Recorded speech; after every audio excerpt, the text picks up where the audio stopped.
Good evening, everybody. My colleague, Constance Oakes, and I are very happy to welcome you to tonight's Remarkable Journeys program. Before we begin to introduce tonight's speaker, Constance, she has a few words for you. Constance? Hi, my name is Constance, and after tonight's presentation, we will be opening up for questions and answers. So if you scroll down to the bottom of your screen, you'll see a question and answer tab. And so at any time during the presentation, you can click on that tab and you can type in your question, and then we'll go through the questions at the end and answer them for you. All right, thank you, Constance. Good. I'll pass that back to Stefana. Death Valley in eastern California, it boasts the lowest point in North America at 282 feet below sea level. And Mount Whitney, with an elevation of 14,505 feet, is the highest point in the contiguous United States. This area has also served as a backdrop to the Alabama Hills, which has been a movie favorite location for Hollywood.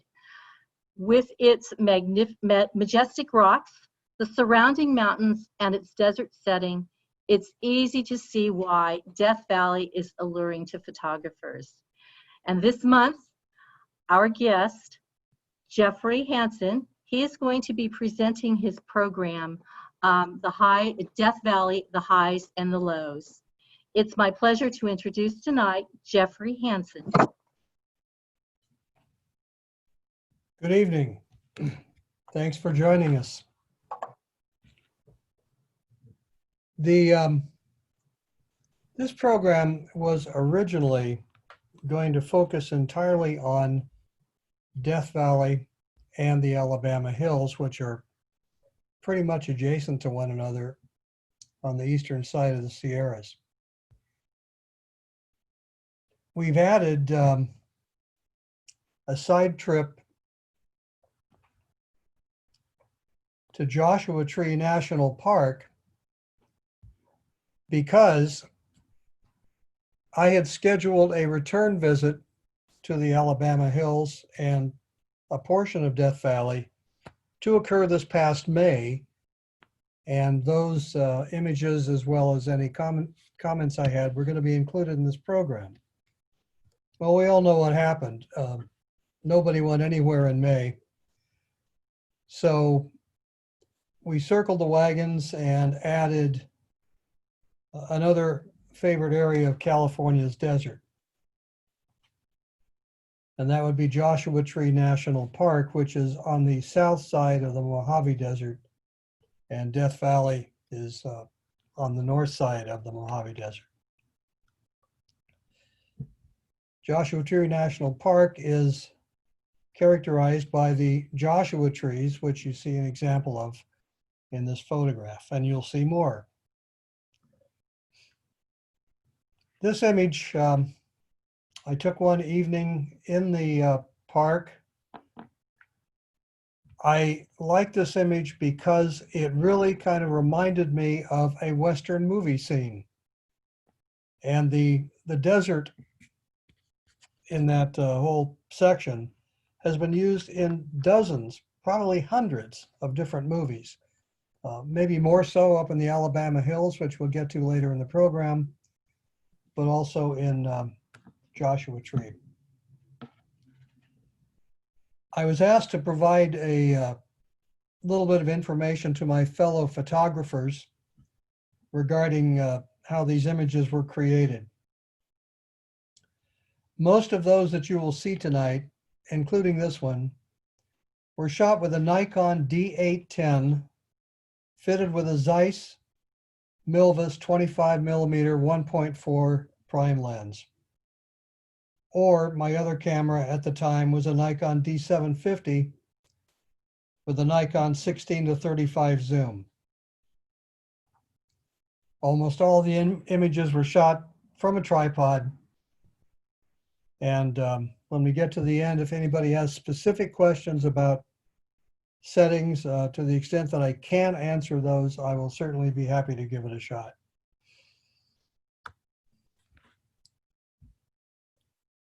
So this is another image of a Joshua tree. The Little guys down here are juvenile Joshua trees.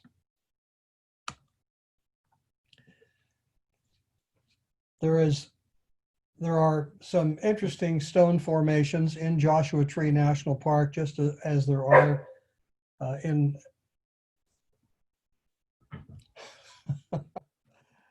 the Alabama Hills. This particular arch is aptly named Rock Arch. It's about a 20-minute hike from a nearby parking lot. We weren't able to visit it at night because the parking lot's adjacent to a very, very busy campground. But it's a beautiful arch. There's just about enough room inside the arch for a short person to stand upright.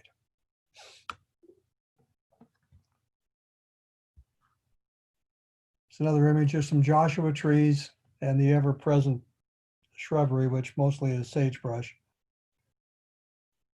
Now you'll notice that a lot of these images are in black and white. That's because I believe the desert shows very well in a black and white photograph. Some images are also rendered in color in addition to the black and white. And occasionally I will have the same image, both black and white and color. For example, this one, which was taken at sunrise, and this one are basically the same image with a slightly different crop. You'll have to decide for yourself which one you like best.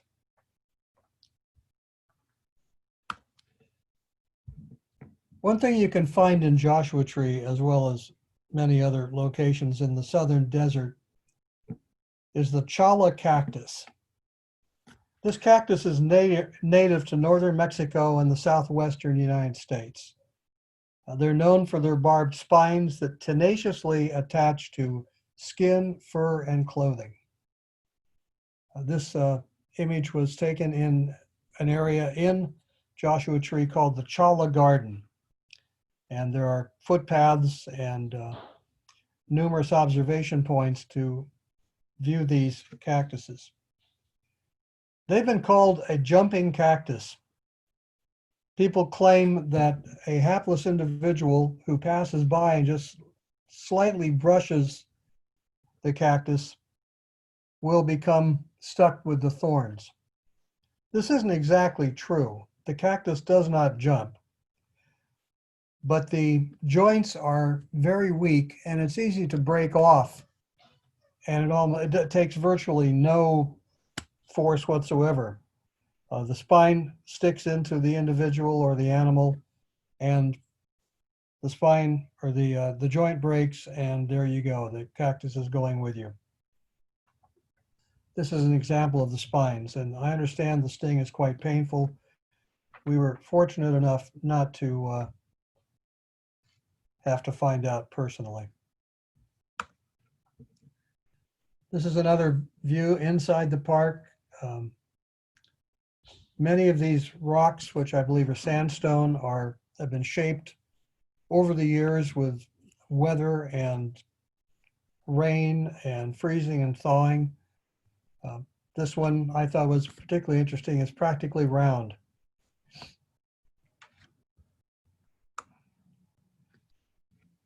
This is another representative image of the terrain you'll see in the park. Joshua Tree here, round rocks. This is an interesting photo. When I took a black and white copy of it to a framing shop and I was selecting a mat, another customer walked over and asked me if it was an Ansel Adams print. Once I came back to the floor, I had to tell her the truth, but it was a neat thing to hear. Again, we have the same scene here in color. I honestly think I prefer the color in this particular photograph.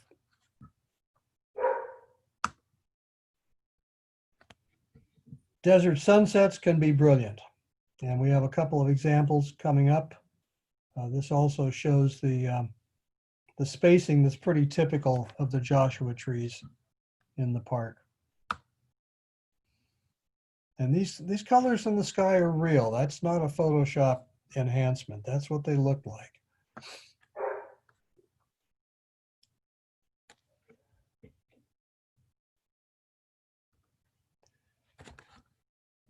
We left Joshua Tree, and our next stop was Death Valley. Death Valley, as the program states, contains the lowest point in the continental United States, and it's not too far away from Mount Whitney, which is the highest peak in the lower 48. There are a number of areas in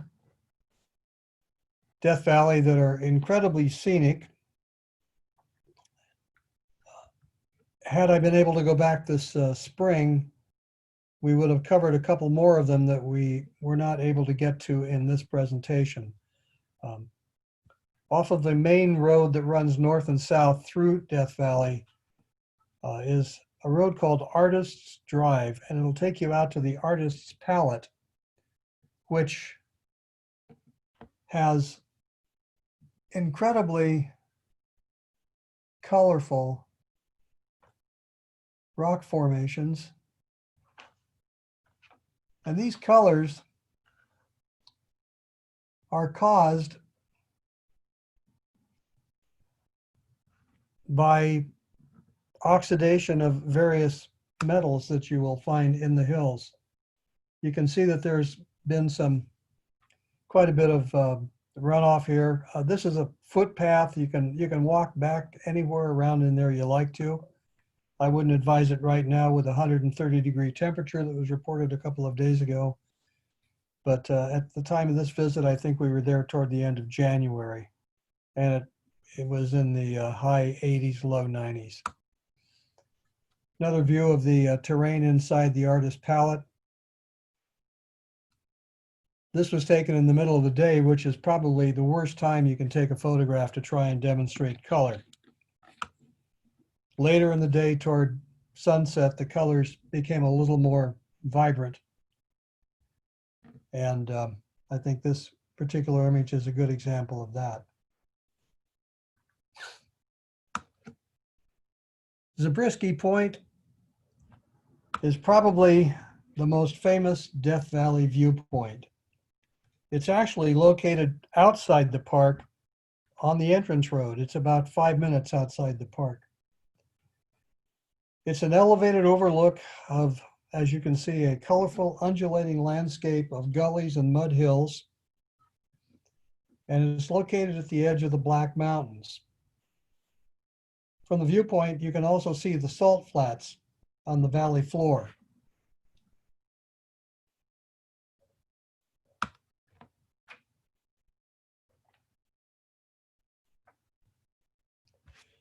The peak here is called Manly Beacon, and it was illuminated in this image by the first light from the rising sun. Like many popular photography spots, a lot of people want to go out and photograph here, especially at Zabriskie Point. And I think I arrived about an hour before dawn, and I was the third person there.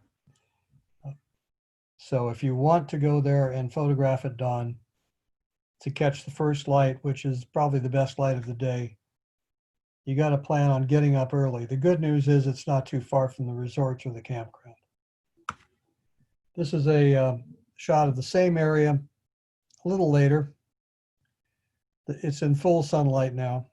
Still golden hour in the morning, but you know, the colors are a little more intense before the light completely covers the scene. This, I think, these two images were taken on different trips.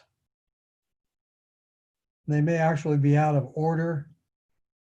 I think this image was taken just as the sky was lightening, and this one was taken after the sun was fully up. There are a lot of things to see at Zabriskie Point. This is looking pretty much southwest from the overlook. or near the overlook. And again, you know, we have the sunlight just starting to hit the high points.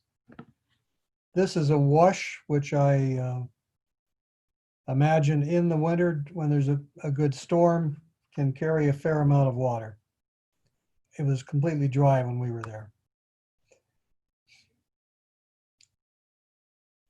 It's another angle from of the same spot, just as the sunrise is starting to get colorful. More of a detail shot of Zabriskie Point. You can see these colors in the rocks, and that is not that far from the artist's palette. I think it's right on the other side of the hill, actually. So there's a lot of the same things you're going to see there, you see here. This particular area where I have the pointer is called the manifold. And I think that is because it resembles the manifold on an automobile engine. Must be about a V16, if I count those correctly. The neat thing about this image, I think, is when the first light is just kissing the top of these hills. It's just almost a magical time of the day. It's really beautiful. And if you're ever there, I would really recommend that you go out first thing in the morning. Probably about 20 minutes later, we're seeing more light.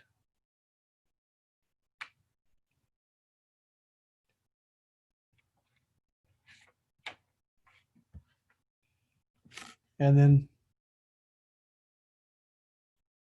a little bit more light. Now we have a detail of the manifold area. You can see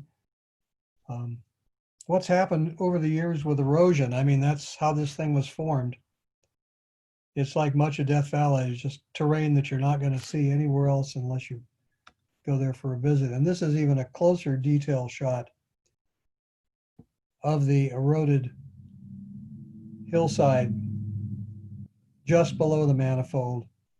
Again, you know, you can walk all over this place. You can see this footpath. This is another path that people have taken. I didn't go down and walk around there because there were other photographers present. Probably by the time these were taken, there were a dozen of us. And the last thing you want to do is go stand in somebody else's composition.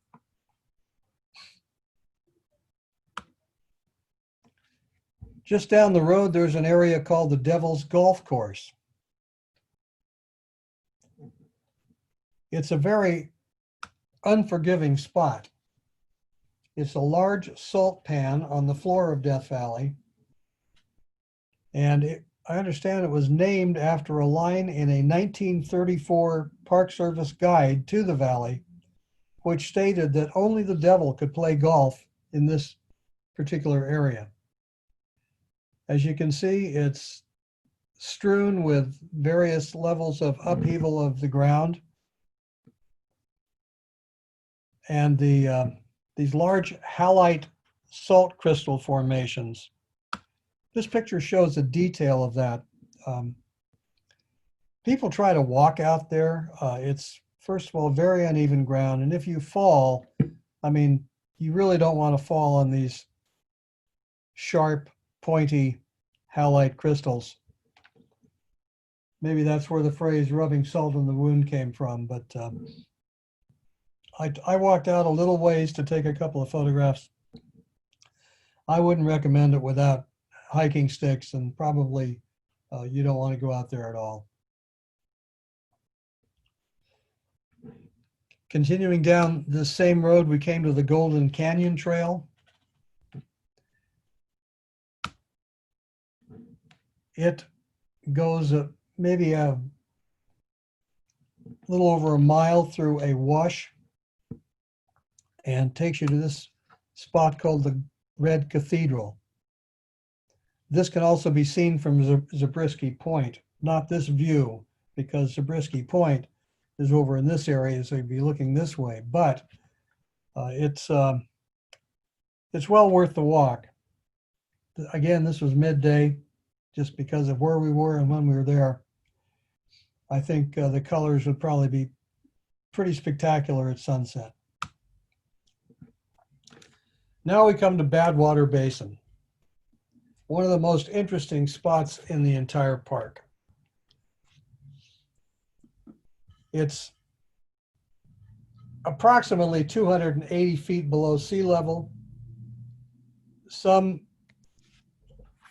guides say 279, others say 282.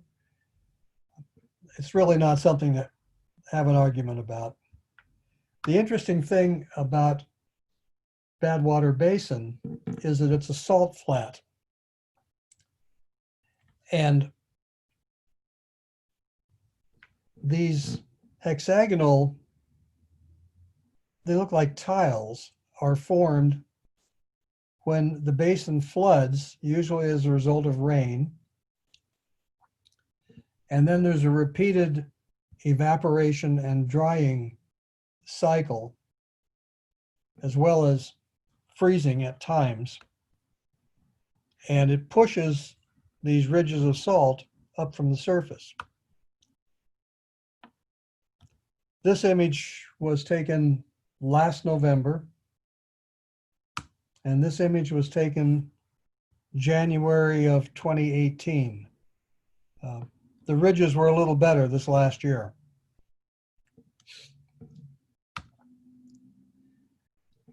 This is a view looking south from the area that people normally walk into.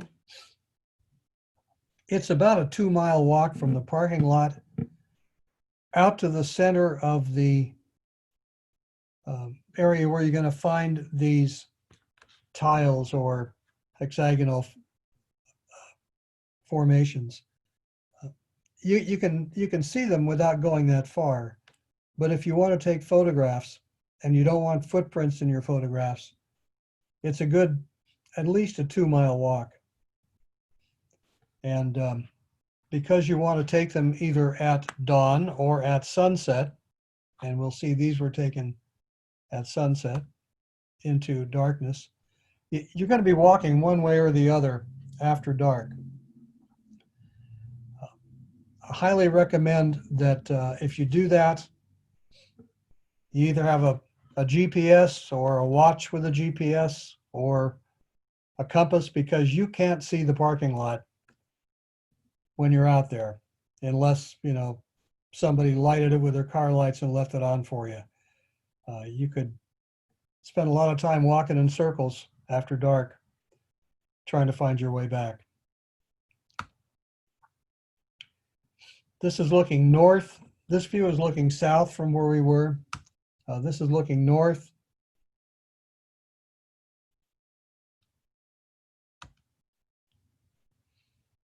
Again, looking south. Again, we're almost into darkness now. This image was shot with a 15mm Zeiss lens. I remember that much about the settings.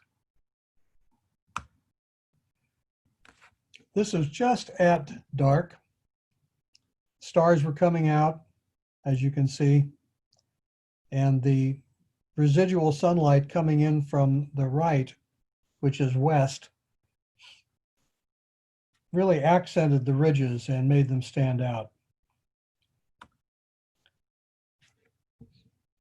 This is a similar photo of the same general area, taken with a different camera, again with a 15mm lens, which is a super wide angle for those of you not familiar with that.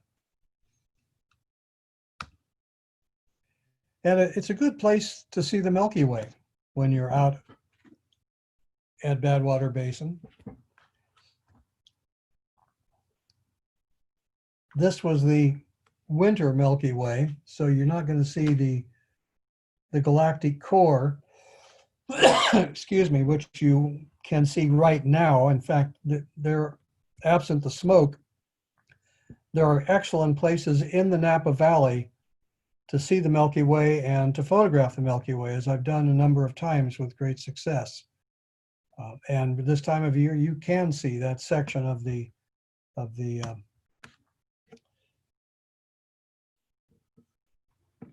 Milky Way, which is called the galactic core. The Mesquite Flat sand dunes are located on the northeast side of the park. And they're a huge expanse of sand dunes that go on for miles. Great spot for photography, both black and white and color. One interesting thing about these dunes is that over the centuries, mesquite trees and creosote bushes have intruded, taken root, and formed large hummocks. And this actually provides a very stable habitat for wildlife. And there's quite a bit of wildlife out there. And we walked out right before dawn the morning we shot these photos.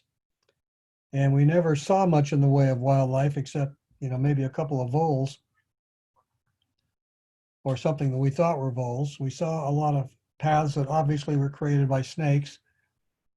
Not many birds that time of the day. I'm not sure why, but maybe there's nothing there for them to eat. There's a lot of wind that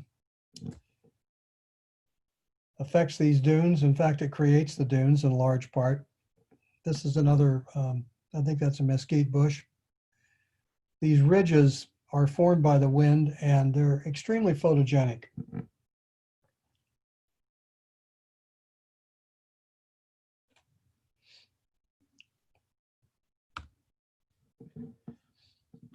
This shot was looking south from the ridge of a dune back toward the main road that runs east and west in the park through Panamint Springs.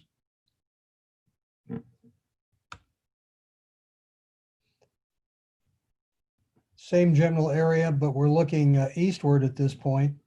Again, we have these ridges created by the wind. There hadn't been a whole lot of wind lately. And that brings us to, well, we're a couple of slides away. This is more of a wide angle. I was captivated by these patterns in the sand leading into the expanse of the dunes here. And we had a group of about 6 or 7 of us that went on this trip to photograph together. And there is one of my friends way down on that far dune.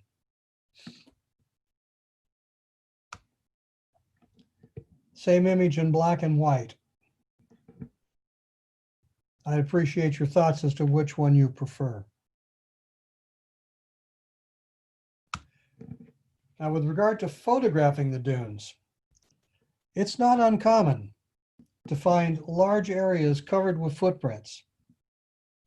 Though this is not ideal from a photography standpoint, the dunes are very interesting to explore. And the reason the footprints are on the ridges is because that's the easiest place to walk. Slogging up the slope here, you'll probably be in sand well above your ankles from time to time, and you'll take 3 steps forward and slide back 1 or 2.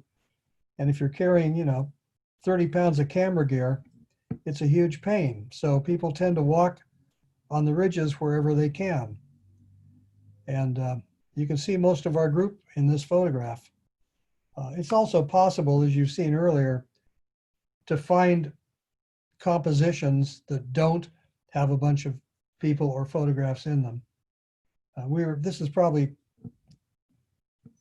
45 minutes after sunrise. The only people out there were the group that I was with. I would, if I ever go back to photograph these dunes, which I think I will, the best time to go, I think, would be right after a windstorm, probably in December or January. May not be many people there, and the windstorm will clean up the footprints and might even give you some really interesting wind-blown sand to photograph. If you do that, I would recommend against trying to change lenses out there. There was sand everywhere, and it's not a happy environment for an open camera.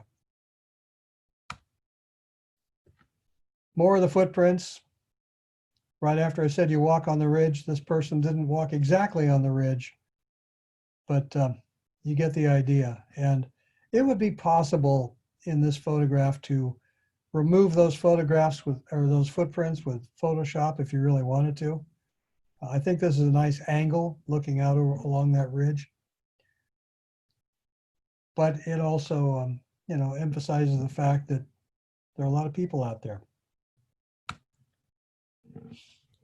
Now we got to the Alabama Hills. The Alabama Hills are behind Lone Pine, California, which is, I think it took about 3 hours to get from Panamint Springs to Lone Pine, with a couple photography stops along the way. Mobius Arch is one of the most famous and most photographed spots in the park. In this particular image, I apologize for looking back and forth, but I have notes on a different device that I have to go check in with now and then. Mobius Arch here, and this is Lone Pine Peak as seen through the arch. Blowing snow up on top of that hill. That was, it was late November, right before Thanksgiving. So the mountains in the Sierras had one of their first dustings of snow. There's several shots here of Mobius Arch that you're going to be seeing. This is a time when we stayed into the evening. Fortunately, our group was the only people there, so we had complete run of the place. Again, this is a very popular photography location. Lone Pine Peak under the cursor, and if you look on the right side, that's Mount Whitney. There will be better shots of Mount Whitney.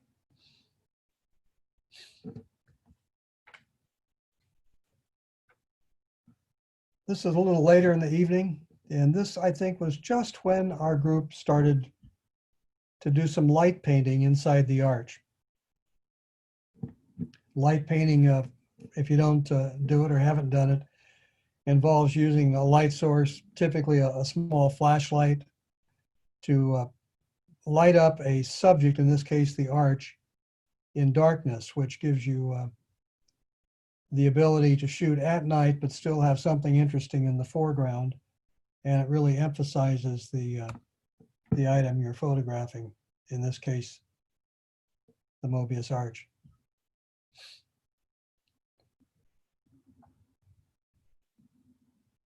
Now, right around the corner from the Mobius Arch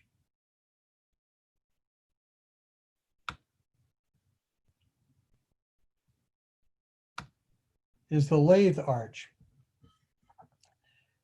And this is a really interesting little arch. This is a view looking through the arch. Here we have Lone Pine Peak, over here Mount Whitney. This arch is probably not 5 feet across and about 2.5 feet, maybe it's 7 feet across, but it's very small, and 2.5 feet in the middle. In order to take this photograph, we had to set a tripod up over a little ravine, not a ravine, a crevasse would be the best thing to call it, and stand by the side of the camera, backed up to the rock on the other side. We had about 8 feet to work with, and you almost had to be a rock climber to take this photograph. But it was worth it. It's a pretty cool shot, and it's a pretty cool little arch. Don't climb on that arch. This is along the trail on the way out to Mobius Arch. This is a good example of the terrain you're going to find in the Alabama hills, the rounded rocks, a lot of sagebrush. And this is it would be a seasonal wash when there's water.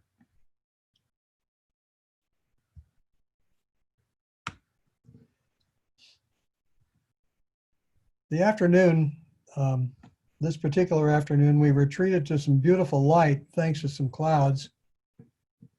And we spent a couple of hours basically taking postcard shots of the desert, the rocks, and the mountains in the background. Included in those shots was Mount Whitney, the highest peak in the contiguous US, 14,500 feet tall.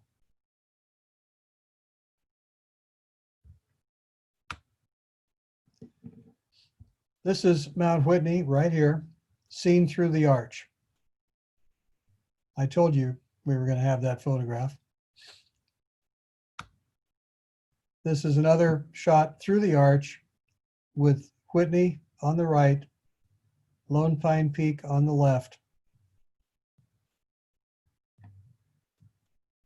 It's a good angle on Mount Whitney. Again, we're back out of the arch area. Mount Whitney under the cursor. Beautiful clouds that day. They were just incredible. Interesting thing about the Alabama hills, if you like to camp, this is BLM land, and you can camp pretty much anywhere you want to out there. There are some designated campgrounds, but if you have a self-contained RV, you could camp right there, for example. I think the day we got there, somebody was. Thankfully, they moved. But if you're able to camp self-contained, it's a tremendous place to go visit, and you can hike forever. It's another angle of the beautiful clouds that day, showing some of the typical rocks that you're going to find at the Alabama hills. This is a little bit closer to Mount Whitney. It's easier to pick it out in this shot. A lot of sagebrush. There's a trail that goes right along where I pointed the cursor. If you like to hike, you like to boulder, it's an amazing place to go.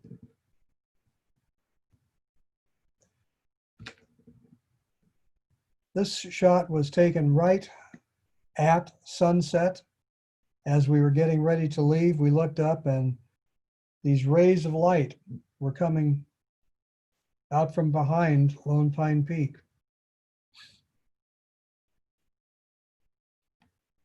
Just spectacular scenery in this area.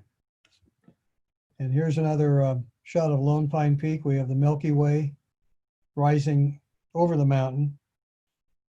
And that was shot from right next to MOBIUS Arch, as I recall.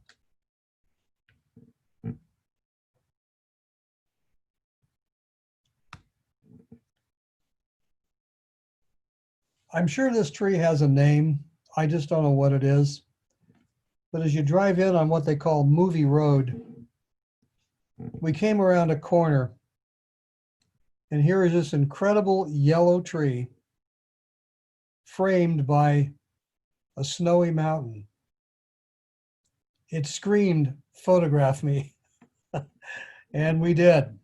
Probably spent an hour there taking different angles and trying to get the perfect composition.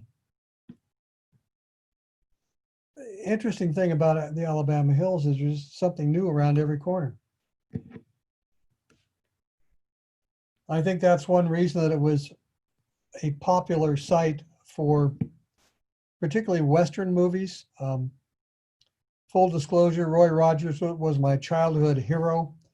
So when I saw this poster in the hotel we were staying in, I couldn't resist taking a shot of it.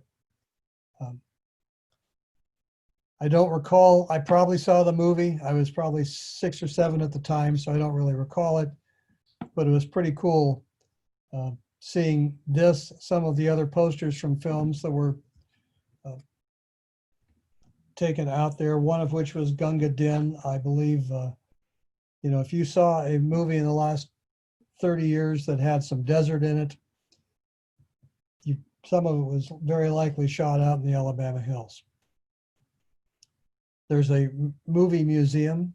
It's closed right now, but and we didn't have time to visit it. We were too busy hiking around out in the hills taking photographs, but it might be worth some time. On the way home, we're on the east side of the Sierras, and just above or below Lone Pine, we were treated to this incredible storm. This is snow, but never quite reaches the ground here. This is fall color in the background. And get back to that for a second. Just the color and the light in this particular scene were just unbelievable. Very, very lucky find just off the 395 highway.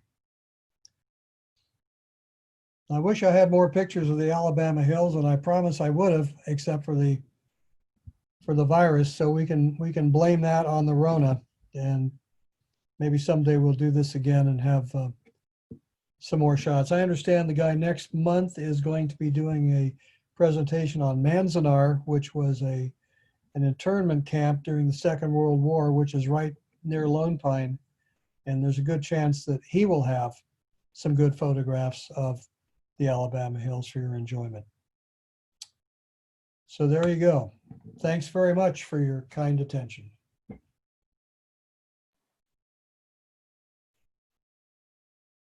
Okay, thank you. It looks like we have a question. I will read it out so you can answer it. It's how's the driving distance time between all these different features? Okay. Between Panamint Springs, where we stayed in Death Valley, and the Alabama hills, it's about 3 hours. Between Panamint Springs and the sand dunes, maybe half an hour. Between Panamint Springs and Furnace Creek, which is sort of the central area of Death Valley where the resort and the golf course are, a little over an hour, hour and a half maybe. And from Furnace Creek down to Badwater, over an hour. Nothing seems to be close in Death Valley, and you can't see the whole thing in one trip. I mean, there were places we wanted to go that we just didn't have the time to get there, because it's kind of like being on the freeway in Los Angeles. You figure it's going to take you 2 hours to get anywhere. There is a gully, a large gully in Death Valley where the Air Force and the Navy practice low altitude flights.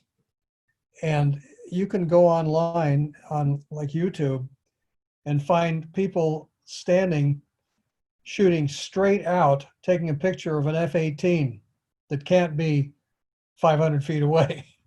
We wanted to go see that. There were a couple jets working the time we were there, but again, ran out of time. So figure that if you're going to try to get around there, it's going to take some time. Now, from Death Valley to Joshua Tree, you're crossing almost the entire desert. It's going to take all day. It took us all day.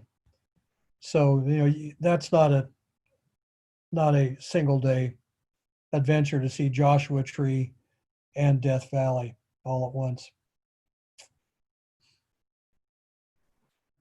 Okay, we have another question. Do you always work in digital medium?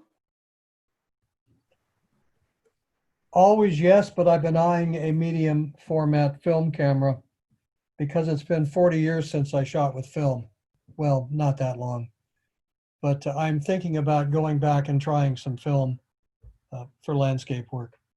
But yes, I currently shoot in digital. I have a Nikon D850 and a D500 and an assortment of various lenses for them. So if you're a photographer, and it sounds like you are, you understand that if you start changing systems, it's more than just getting a camera.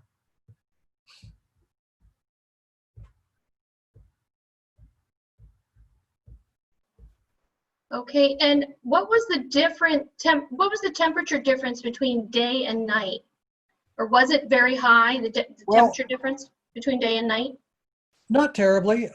When we were there last November, I think, maybe a sweatshirt in the morning, but when we were out on the salt flats at night, nobody was wearing anything but shirt sleeves.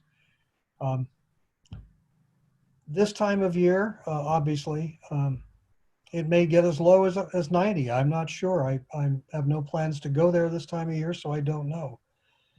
I do know from talking to other folks that it can get quite cold there in the winter. I'd figure probably a 30 or 40 degree temperature difference like you might see up in the Sierras.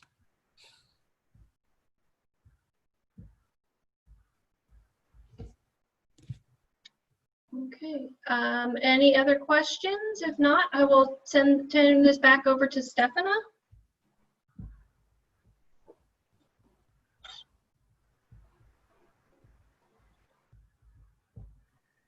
Thank you very much, Jeffrey. I really appreciate this program. Stunning photography, and I love the landscapes. You just showed me. I was not very familiar with Death Valley, and it was just so interesting to see all the geometric shapes out there, and I loved it. Thank you. Well, there are other places, like one place we wanted to go is called the Racetrack Playa, but you have to have almost a serious four-wheel drive to get there, and it's a 4-hour trip each way. So again, if someone's going, I very carefully research how to get around. All right, thank you. As Jeffrey mentioned, next month, Richard Bruns is going to share his trip to Manzanar. It's going to be on Thursday, September 17th at 7 p.m. And the Manzanar National Historic Site, it's in Eastern California. It's in the same region that Jeffrey was talking about tonight. It honors and preserves the memory of the Japanese Americans who faced internment during World War II. Please join us. Again, that's going to be Thursday, September 17th at 7 p.m. with Richard Bruns. Thank you very much for being here this evening. Good night. Good night.